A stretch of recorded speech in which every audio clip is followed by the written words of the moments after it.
I would like to introduce another Carey School alumni, Joe Dilworth, and his Panther Points of Pride video. I'm Joe Dilworth. I graduated from Carey High School in 1957. One I remember all is when we used to go out to play football or any kind of sports. There didn't seem to be very much grass. And I remember picking up rocks as part of the outdoor activity or the recess, just so we had a place to play where there weren't rocks. Early years in school, I kind of liked to play outside. I didn't care much for the classroom part, so most of those memories are outside playing games with kids running in the snow and the mud and whatever there was. Well, I think we had about 12 or 13 in our graduating class, and of that group, 4 were girls. I used to run around with Dar Park and Doug Park, Paul Olson, John Barton, Ralph Price, Carol Patterson, Peggy Payne, Karen Adamson, Jack Fippen. Those are some who were in our class, at least at some point they were in our class. Whether it was the senior year or not, I don't know. But my favorite teacher has to be Bob Shea. He probably had more influence on my life than anyone outside of my own family. And one of the things that he always used to say to us is that all he wanted from us was our best. And I don't know what else to say about Bob. Well, I had a couple other teachers that I thought a lot of, and one of them was Bob Day, who taught ag in the old ag building that's still over at the school.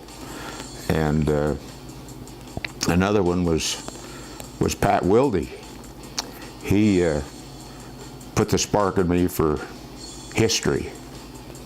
And I can't tell you a specific reason, but there's 2 that I really admired. Well, it seemed like for me, outside of school, it was always work. It didn't matter what season it was always work. And the things that we used to do to have fun were just related to work lots of times.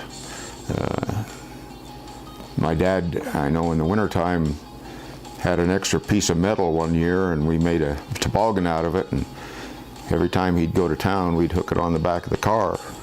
Just, that was the way we had fun. We often went down to the lake and places and had bonfires, and I even remember one year when the snow was very minute amount and it was real cold, that my dad took his old Plymouth down there and drove it out on the ice on the lake and spun around a few times. But most of the things we did play-wise was just related to making a living. Well, in school, I always was missing a lot of school because my dad kept me out in the fall to help harvest, and sometimes in the spring planting, and so the classes in school were not fun for me, especially math and English and anything where you had to do much reading. I just didn't care for it. But in high school, one particular time, we had a teacher who we were given a really bad time, and I ought to apologize for some of the things we did. But anyway, she called me in after class one day, and she said, in frustration, she said, "You know, with the way you're acting and what you're doing, all you're going to do is end up milking cows like your dad." And I went on my way after that, but I thought about it a lot. That was probably the thing that started me thinking about, what am I going to do, really, when I get through school? That was a plus, I thought. And I didn't really have any goals set outside of school. When I saw some of the friends that I chased around with, Dar and Doug and Ralph Price and some of them, they decided to go on to school, I thought, well, maybe I ought to try that too. And so I ended up finally going over to Rick's, and Coach Shea helped me with a scholarship in football, and that was my first exposure to being outside of the community that I grew up in. Other than maybe a trip to Salt Lake to see some family, I'd never been out anyplace but Carey. And so I began to think a lot about what I wanted to do, and one of the things Coach Shea said to me one day is, as we were out practicing football, I was out there a little early one, and was helping a young kid learn to kick the football. And he came out and he saw what was going on. And after practice that night, when we got into the locker room, he got me aside and talked to me, and he said, you know, I think you'd be good at coaching. And I thought, well, maybe so, because I kind of liked sports. Sports was the thing that kept me going in school and kept me going attending school. I don't think I would have graduated from high school even if it hadn't been for the sports. And I had to take all the bonehead courses in English and everything else to get through, and so it took me longer than probably it should have. But when it come time near graduation, I thought, well, where am I going to go? And I'd been hearing all these stories about people who went to BYU, Dar and Doug and those, and that when you were a junior, you had to take a junior English proficiency test, and you had to pass that in order to graduate. Well, that was, to me, that was, I can't do that. But through a lot of encouragement and such, I ended up going down to BYU and trying to pass the classes. I did pretty well, I thought. I didn't fail any, but I didn't get A's either. But I did get through pretty good, and it come time for me to take this junior English proficiency test. And I thought, well, you know, I got to try it. So I went in and tried it, and I failed it for getting a teacher's certificate. I had passed it high enough to graduate, but to get a teaching certificate, you had to have a certain percentage. Well, I missed that by a few points. And so I went and got me a tutor, and they tutored me, and then I went back and took the test again and flunked it again. And so after that, I went to the people that were at BYU because they didn't have any more tests to give. I said, what are you going to do with me? I want to graduate, but I can't pass your test for a teaching certificate. And I guess there was a few other people in the same boat I was. So they put together a class and called it remedial spelling. And I passed that class, and that was good enough to get a teaching certificate from BYU to be a coach. After high school, I went to Rick's College and went on a mission, and then back to Rick's College again. And then from there I went down to BYU and graduated from BYU in 1965. And to become a coach, to do my student teaching, I taught at Brigham Young High School, or Brigham Young Academy. That's where I did my student teaching. And as I was finishing up that student teaching, the teacher that I was working under decided to take a sabbatical, and so they needed somebody to finish out the last half of the year that he was supposed to teach at Brigham Young High School. So I filled his position after my teaching certificate was granted to me, and I coached wrestling and track and football at Brigham Young High School for a year, 2 years actually, with my student teaching. And from there I went to Morgan High School, got a job coaching football, wrestling, and track. And from there I wanted to get back to Idaho, and so I tried to come get a job at Burley High School when a fellow by the name of Budge was going to retire, but I didn't get the job because he decided not to retire that year. And I'd already quit my job at Morgan and had moved to Idaho, and so I worked with my dad for about the next 4 years moving houses, and after that we couldn't get a permit in Ada County, and that's where we were living.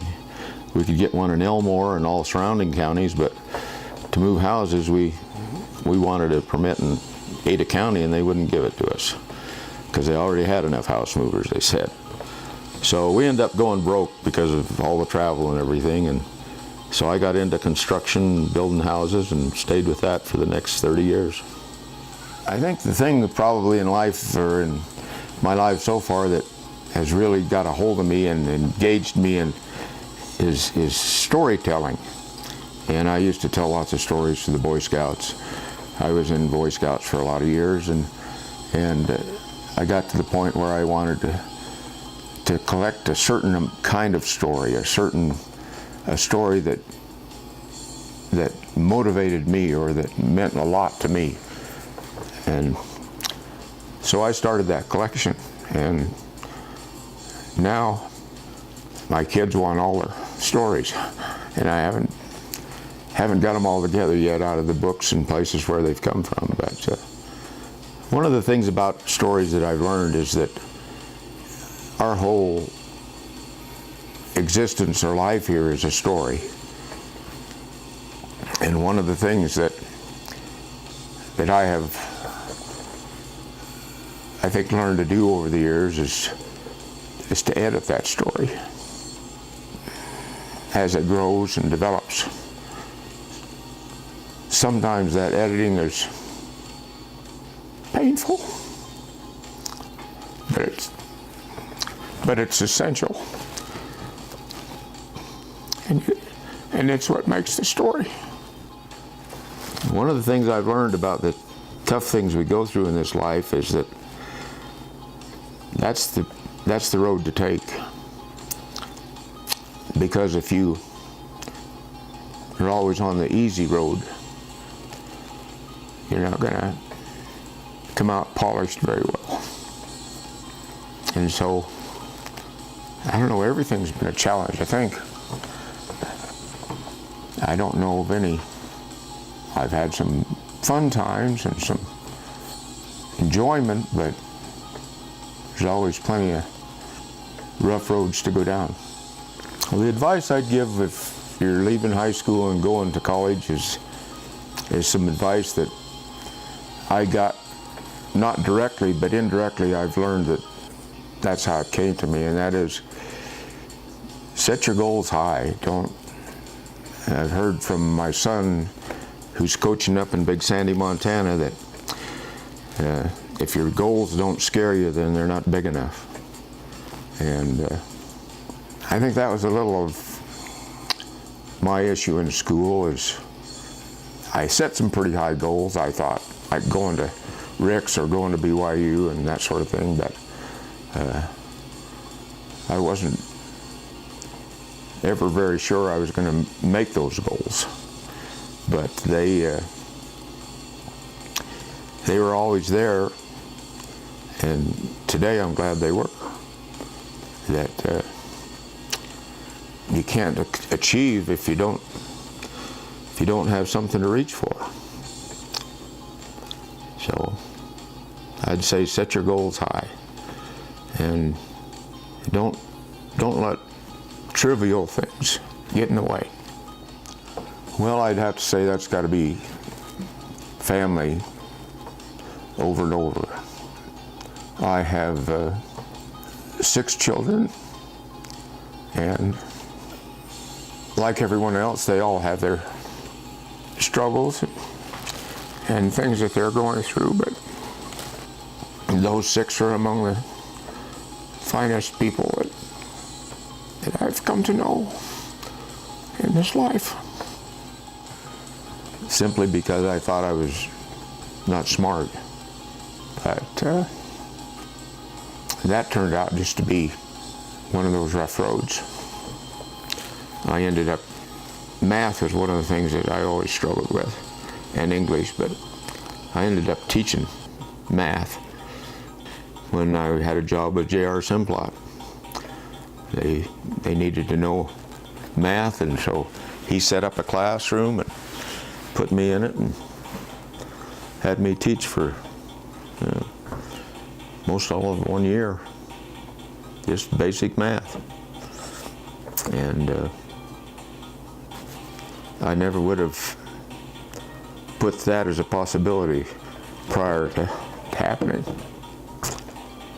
Yeah, in fact, after I got through college and some experience coaching and everything, and did get into the construction, math became easy for me, geometry and that kind of thing. As soon as I saw the application, it was a breeze.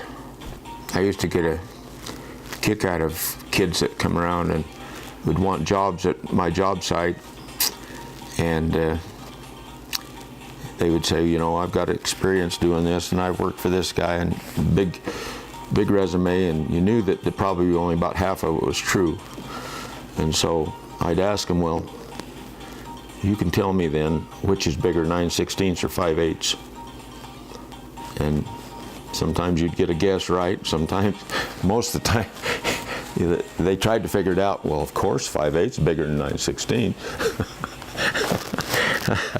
I don't know how, but I used to tickle me to have kids come and see if they could figure out.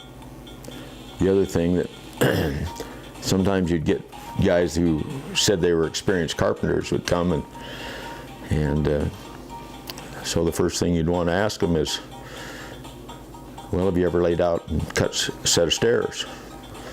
And they'd say, oh yeah, I know how to cut stairs. And I said, well, do you put the big step at the top or the bottom? No answer. They didn't know what I was talking about, you know. And so, I don't know, those kind of things are still kind of interesting me today. I've had a good time with Greg Carlson and some of his students when I was building inspector that way. So, I'm Joe Dilworth, and I graduated from Carey High School in 1957.